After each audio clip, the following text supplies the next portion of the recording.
ମାନେ ଟାୟାର ପାଉନି ବୁଝଛୁ ନା? ଟାୟାର ନୁହଁ ଟାୱାର। ହଁ ର ମୁଁ ଟିକେ ଉଚ୍ଚା ଜାଗାକୁ ଯାଉଛି ହେଲା। ହାଲୁ ଶୁଣିଲା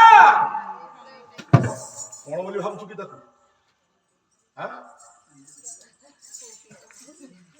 এইটা মনুষ্যটা ভଳିଆ ଦୃଷ୍ଟି ନାଇଁ କେତେ ତ ମଣିଷ ପରି ଦେଖାଯାଉନି। ଆଜ୍ଞା ତା କଣ ଭାବୁଛୁ?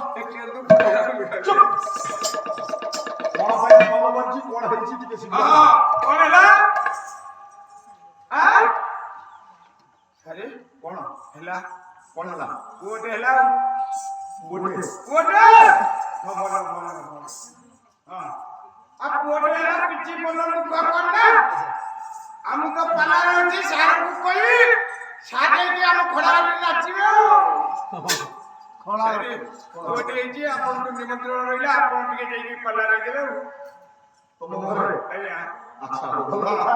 ମୁଁ ସାରକୁ କହିଦେଲି ତୁ ମାନେ କିଛି ବ୍ୟସ୍ତ ହନା ସାରିକି ପାଲା ଗାଇବେ ଆଉ।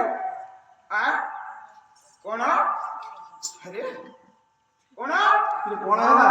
ଝୁଅଟେ ପୁଅ ଜନ୍ମ ହେଲା ତାପରେ ଝୁଅଟେ ଝିଅ ଜନ୍ମ ହେଲା। ଅବଶ୍ୟ ଜାମଳା ସନ୍ତାନ ଭଲ। କଣ କରିବା ଆର ଦଳକୁ କହିବି କି ନାଇଁ ନା ଝିଅଟେ ହେଇଛି ମାନେ ଝିଅ ପାଲା କରିଦେବା କହୁଛନ୍ତି ଝିଅ ପାଲା କରିବ। ଆଜ୍ଞା ଆଚ୍ଛା ଆଚ୍ଛା ପୁଅ ପାଲା ଆପଣ କହିବେ ଝିଅ ପାଲା ଗୋଟେ କରିଦେବା। ଆଚ୍ଛା ଭଲ କଥା। ହଁ ଠିକ ଅଛି ଦି ଜଣ ପାଲା କିଛି ଅସୁବିଧା ନାହିଁ। ହଁ କଣ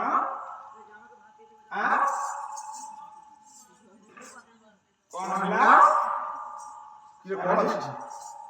ଆଉ ଘର ହଉଛି ଭଦ୍ର ପୁରାଣର ପୁଅ ଜନ୍ମ ହେଲା ପରେ ଝିଅ ଜନ୍ମ ହେଲା। ଆଜ୍ଞା କିଏ ଜନ୍ମ କରୁଛି ତମ ଘରେ? ସାର୍ ଆଉ ଗୋଟେ ପୁଅ କି ଝିଅ ହବ କହିହବନି। ତମ ଘରେ ପୁରା ତୁ ଗତ ମାସ ତ ପୁଅ ଏକୋଇଶିଆ କଲୁ। ସାର୍ ଗତ ମାସ ଆପଣ ନିଜେ ଏକୋଇଶିଆ ପାଲା ଗାଇଲେ। ଆପଣ ଝିଅ ଜନ୍ମ କରୁଛୁ ପୁଅ ଜନ୍ମ କରୁଛୁ। ସ୍ତ୍ରୀ କଣ ଛୁଆ ଜନ୍ମ କରୁଛି? କିଏ କରୁଛି? ସାର୍ ଆମ ଘରେ ସେଇ ଏଇ ମୋତି ମୋତି କିଏ ବେ? ଏ ଆମ ଘରେ ଯୋଉ ପୋଷିଛି ସେଇ ନାଲିଆ କୁତିଟା। ଶୁଣୁ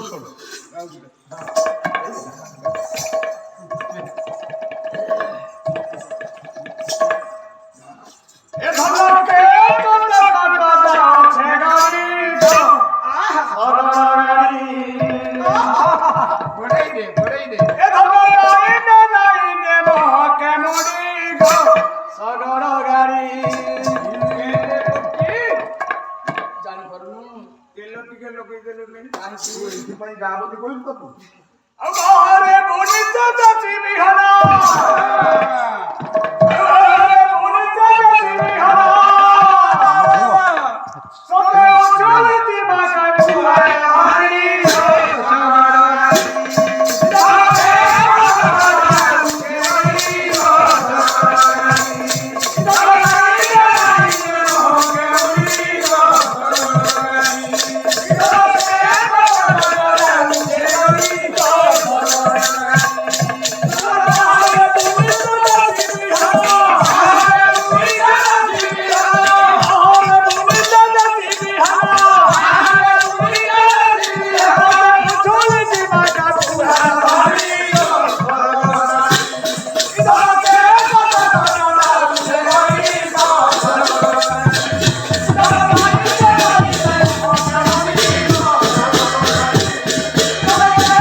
ଆପଣଙ୍କର କିଛି ହଉନି? ମୋର କଣ ହବ? ଏ ଦଶା ଦିଆ ମୋର କାହିଁକି ଏମିତି ହେଲା? ତୋର କଣ ହଉଛି? ସାର୍ ଦେଖିଲା ବେଳକୁ ମୋର ତ ଆଉ ସମ୍ଭାଳି ଗଲେନି। କଣ ସମ୍ଭାଳିଗଲା? ଆପେ ଆପେ ଉଠିଲେ କଣ ପାଦ ଦିଟା ନାଚିବାକୁ। ତୁ ଅଭଦ୍ରଟା କି?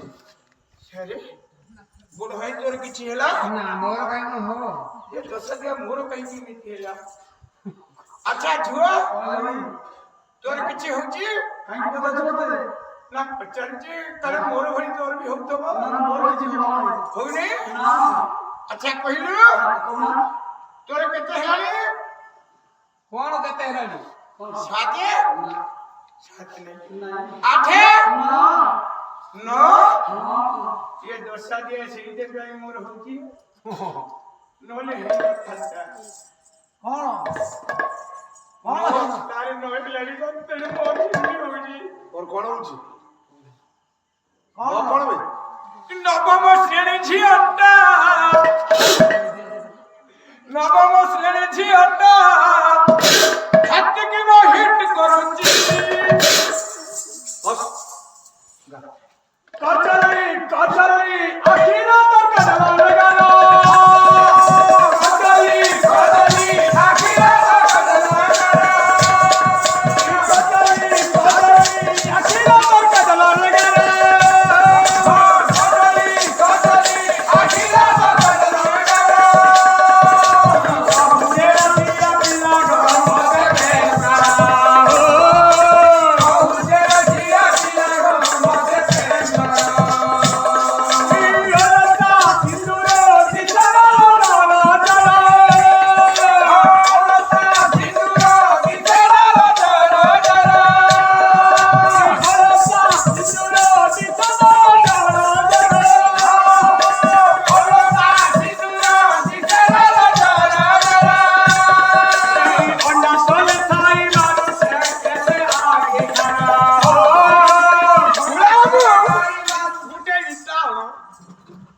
ବୁଢା ବାବୁ ଗୋଟେ ଇଟା ଆଣ ଇଟା କଣ କରିବୁ ମୋ ମୁଣ୍ଡଟାକୁ ଛେଚି ଦେବି ସେ କାହିଁକି ଇଏ ଆଖି ଠାରୁ ମାରୁଛି ମୁଁ ଜାଣିପାରୁନି ମୋ ମୁଣ୍ଡଟାରେ ଫୁଟି ହଉନି ତାକୁ ଛେଚିକି ଫଟେଇ ଦେବି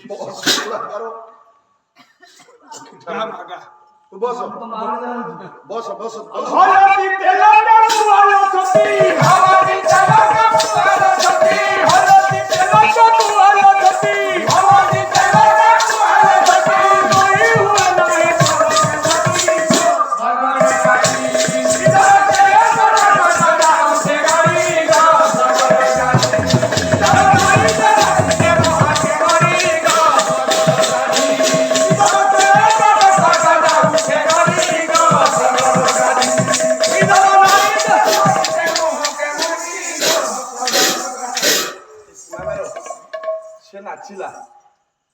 ସେ ନାଚିଲା ତାକୁ ମୁଁ ଟିକେ ସୁଯୋଗ ଦେଲି ଆଜ୍ଞା। ଟିକେ ରେଷ୍ଟ ନେଇ ବୋଲି ଛୁଆମାନେ ଅଛନ୍ତି ଟିକେ ଗୀତ ଉପଭୋଗ କରିବେ ଇଏ ତ ଟୋପି ନାହିଁ କି ତୁ ଯାହା ହଉଛୁ ଆଜ୍ଞା। ଇଏ କଣ ବେ ତୋର ନିଶ୍ଚୟ ଏ ବଢିଆ ମା ତୋର ଏମିତି ନିଶ ବାହାରିଛି ନା ଆଗରୁ ନଥିଲା ଆଗରୁ ତ ନଥିଲା ଆଜ୍ଞା ଇଏ କି ନିଶ ତୋର ଏଇଟା ଥୁଆ ନିଶ ରୁଆ ନିଶ ଥୁଆ ନିଶ ରୁଆ ନିଶ ଆଜ୍ଞା କଣ ଥୁଆ ନିଶ ସାରେ ଦରକାର ହେଲେ ପକେଟରେ ଥୋଇ ଦିଏ ହଁ। ଦରକାର ହେଲେ ରୁଇ ଦିଏ ଇଏ ଥୁଆ ନିଶ ରୁଆ ନିଶ ଆଚ୍ଛା ଏଇ ନିଶ ଦେଖିବା ପାଇଁ ସାରା ହଜାର ହଜାର ଲୋକ ଆସୁଛନ୍ତି ହଁ ଏଇ ନିଶକୁ ଦେଖିବାକୁ ହଜାର ହଜାର ଆଉ ଏଇଟା କଣ ଏମିତି ସେମିତି ନିଶ ଆଉ ମୋ ଶାଶୁ ମତେ ଯୌତୁକ ଦେଇଛନ୍ତି ଏ ନିଶ ଓ ଶାଶୁ ଯୌତୁକ ଦେଇଛି ବହଳିଆ ମା ତତେ ଲାଜ ନାହିଁ କେମିତି ଦେଲା ଆରେ ବିଶ୍ୱାସ କରିବେନି ମୋର 14 ବର୍ଷର ବାହାଘର ହେଇଗଲା 14 ବର୍ଷର ବାହାଘର ହେଲା ଆଜ୍ଞା ସେତୁ ପର୍ଯ୍ୟନ୍ତ ମୋର ନିଶ ଫିସ କିଛି ନଥିଲା ସେଥି ପର୍ଯ୍ୟନ୍ତ ନିଶ ନଥିଲା ନା ଆଚ୍ଛା ସାରେ ବାହାଘର ବେଦି ଉପରେ ମୁଁ ବସିଥାଏ ହଁ ଉପରେ ମୁଁ ଠିକ ବସିଥାଏ ଏତିକି ବେଳେ ମୋ ଶାଶୁଙ୍କର ମୋ ଉପରେ ନଜର ପଡ଼ିଲା ଆଚ୍ଛା ନଜର ପଡ଼ିଲା ଦେଖିଲେ ମୋର ନିଶ ନାହିଁ ଆଚ୍ଛା ଏତିକି ବେଳେ ଡାକ ଛାଡ଼ିଦେଲି କିଏ ମୋ ଶାଶୁ କଣ ଡାକିଲେ କହିଲେ ଦିଅର ବାବୁ ତୋ ଶାଶୁ ତତେ ଦିଅର ଡାକୁଛି ତୋ ଶାଶୁ ତତେ ଦିଅର ଡାକୁଛି ଆପଣ ଏତେ ମିନି ମାଇଣ୍ଡି ତୁ କହୁଛୁ ପୁରା ଦିଅର ବାବୁ ଏଟା ମତେ ଡାକିଲେ ଦିଅର ବାବୁ ମୁଁ ଏକଥା କହିଲି ଭାଇ କାହାକୁ ଡାକିଲେ ସାରେ ମୁଁ ବେଦି ପାଖରେ ବସିଛି ମାନେ ମୋ କକା ଶ୍ୱଶୁର ସେଠି ବସିଥାନ୍ତି ଆଚ୍ଛା ତେଣୁ ମୋ କକା ଶ୍ୱଶୁରଙ୍କୁ ଡାକିଦେଲେ ମୋ ଶାଶୁ ଆଚ୍ଛା ଆଚ୍ଛା ଦିଅର ଦିଅର ବାବୁ ଟିକେ ଆସ ଆଚ୍ଛା ଆକି ମିନି ମାଇଣ୍ଡି ବୋଲେ ମତେ ଟିକେ ଦିଅର କଣ ପାଇଁ ଡାକିଲେ କହନ୍ତି ସାରେ ଡାକିଲେ ମୋ କକା ଶ୍ୱଶୁରଙ୍କୁ ସେ କହିଲେ ଦୁଇ ପୁଅର ନିଶ ନାହିଁ ତେଣୁ ଗୋଟେ କାମ କର ଯାହା ଗୋଟେ ବ୍ଲେଡ୍ ନେଇ ଆସିବ ମୋ ଶ୍ୱଶୁରଙ୍କର ପୋଳାଇ ନିଶ ଥିଲା ସେଇଠୁ ମୋ ଶାଶୁ ତାଙ୍କର ଚାଞ୍ଚି ଦେଲେ ଚାଞ୍ଚି ଦେଇକି ଏଇ ଦେଖନ୍ତୁ ଏଇ ନିଶ ଖଣ୍ଡକ ଯୌତୁକ ଭଦ୍ର କୁଳାଙ୍ଗର ବିରତି ନଦୀରେ ଭାସୁଛ ବୈଧରେ ମୋର ବିରତି ନଦୀରେ ଭାସୁଛ ବୈଧରେ ମୋର ଦେଖ ଦେଖିତେ ନାଚୁଛିତେ ମୟୂର ଦେଖିତେ ନାଚୁଛିତେ ମୟୂର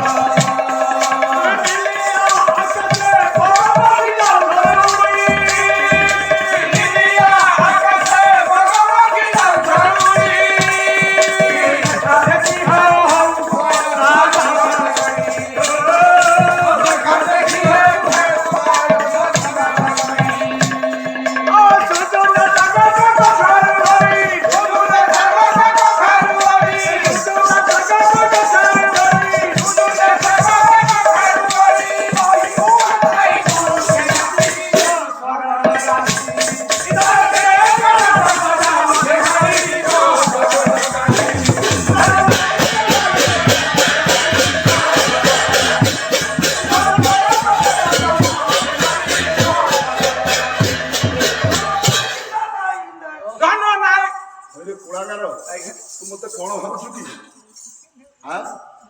ସାର୍ ଆପଣ ଏଠି ଠିଆ ହେଇଥିଲେ ତୁ ମତେ ଚିହ୍ନି ପାରୁନୁ? ଭୁଲ ହେଇଗଲେ ସାର୍ ନମସ୍କାର। ଉପର ହାତରେ ଦଉଛୁ ତଳ ହାତରେ ନଉଛୁ ପରିବାର ଚଳଉଛୁ ଶେଷରେ ତୁ ମତେ ଚିହ୍ନିପାରୁ? ସାର୍ ଜାଣିପାରିଲିନି ମୋ ସ୍ତ୍ରୀ ଛିଡ଼ା ହେଇଛି ଭଳିଆ ଲାଗିଲା ମୁଁ ତ ସ୍ତ୍ରୀ ଭଳିଆ ଦେଖାଯାଉଛି। ଜାଣିପାରିଲି ସାର୍ ଭଦ୍ର କୁଳାଙ୍ଗର ଏ ଦଳର ହେଲେ ମୁଁ ଅଧିନାୟକ, ଆଜ୍ଞା ଏ ଦଳର ହେଲେ ମୁଁ ବାପା ସଦୃଶ୍ୟ। ମୁଁ ତ ସ୍ତ୍ରୀ ବୋଲି ଭାବିଥିଲି। ସାର୍ ଆପଣ ଏ ଦଳର ମୁଖ୍ୟ? ହଁ। ଆପଣ ବାପା? ହଁ। ଆପଣ ବାପାଟି? ମୁଁ ବାପା। ସାର୍ ଆପଣ ଯଦି ବାପା ମୁଁ ଆପଣଙ୍କର କଣ? ତୁ ମୋ ପୁଅ ହବୁ? ଆଜ୍ଞା। ଆଚ୍ଛା ବାପା କଣ? ମୁଁ ଯଦି ଆପଣଙ୍କର ପୁଅ ମୋ ସ୍ତ୍ରୀ ଆପଣଙ୍କର କଣ? ମୋ ବୋହୂ ହବ? ସେଇ କଥା କହିଲେ ଦେଖି ବାପା। ଗୋଟାଏ ଘରେ ପୁଅ ବହୁ ଡ୍ୟାନ୍ସ କରୁଥିଲା ବେଳେ କୋଉ ଅଲାଜୁକ ବାପା ଡୁଙ୍ଗିକି ଦେଖିବ। ଓ ପଣ୍ଡିତ ମଣ୍ଡଳୀ ମୋର ପଣ୍ଡିତ ହବ